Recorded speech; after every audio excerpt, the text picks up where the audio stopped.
បាទថ្ងៃហ្នឹងចេញវីដេអូអំពីការស្ងោរជ្រក់ត្រីក្រហមបែបសៀមរាបបាទអញ្ចឹងគ្រឿងផ្សំក៏មិនខុសគ្នាប្រហែលដែរគ្រាន់ថាតាក់ទងម្ហូបនេះមួយគឺយើងអាស្រ័យទៅតាមតិចនិចរៀងខ្លួនយើងមានជីជ្រក់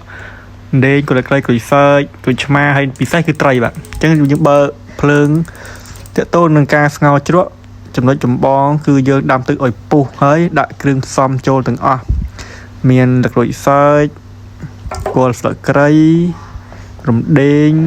ខ្ទឹមសបាទតែមកយើងបងគ្រឿងមានអំបិលប៊ីចេងស្ករបន្តិចទឹកត្រីតាក់ទងនឹងការស្លត្រីបងប្អូនត្រូវចាំថាត្រូវបើកទឹកឲ្យពុះឲ្យក្តៅសិនចាំយើងទម្លាក់ត្រីចូលចឹងណាអានេះយើងបានដាក់ទឹកត្រីនេះដាក់ទឹកត្រីអំបិលប៊ីចេងស្ករមុនឲ្យហើយទៅអានេះគឺទីនេះក្នុងការស្លបើយើងស្លដាក់គ្រឿងមុនឲ្យហើយវាជួយកាត់បន្ថយការឆ្អាប់របស់សាច់ត្រីហើយមួយទៀតគឺឲ្យសាច់ត្រីនេះគឺចូលជាតិបានតែម្ដងហើយមានរសជាតិឆ្ងាញ់តាក់ទងនឹងការស្ងោរជ្រក់បងត្រូវចាំថាយករសជាតិរៀងល្មមឬក៏ដិតបន្តិច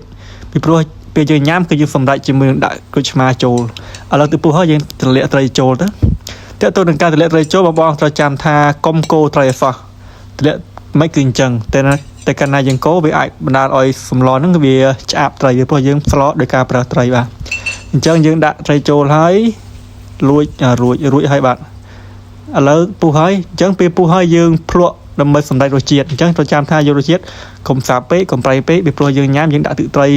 ជាមួយម្ទេសឬក៏យើងដាក់ក្រូចឆ្មាអញ្ចឹងយើងដាក់ជីអញ្ចឹងអរគុណបងដែលចំណាយពេលបងអាចធ្វើសាកនៅផ្ទះញ៉ាំបានទាក់ទងនឹងស្លស្ងោរជ្រក់ត្រីបាទអរគុណច្រើន